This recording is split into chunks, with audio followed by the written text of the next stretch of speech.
Okay, let's use Excel solver to solve some equation which has some variables like this one. And the aim is to maximize certain function like revenues here by changing some variables like X here.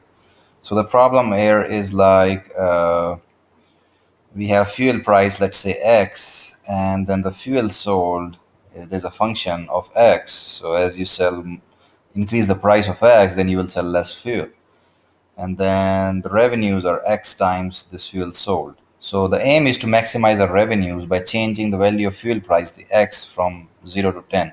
So we will use Excel solver to find the value of that X. It can be used for any equation. This is just a demo for an example.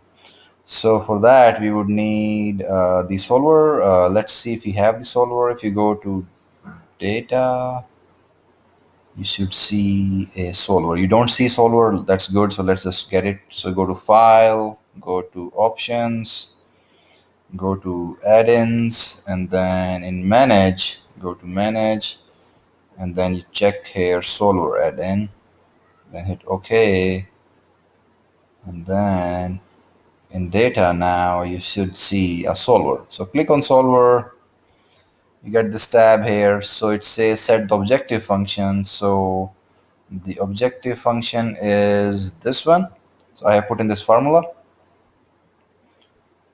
Uh, and then this is the objective function which I try to maximize my revenues, and to maximize the value of this objective function by changing variables in the cell. So by changing this variable which I initiated at 0, by changing the fuel price X, and then I want to add some constraints by adding some constraints. So the constraint is, so my fuel price should be less than equal to 10,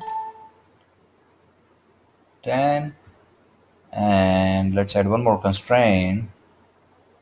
My cell reference, so my fuel price should be greater than equal to constraint of 0.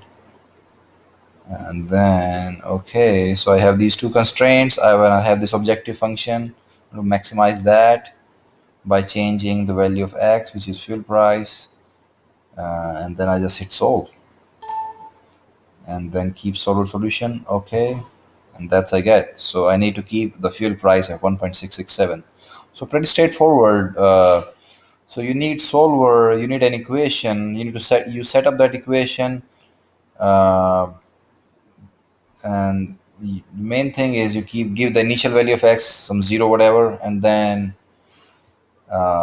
just hit solver, tell it maximize or minimize by changing whatever the variable is, and then it solves it for you. So it's pretty straightforward. So I hope you like it, and do like it or share it if you like this video.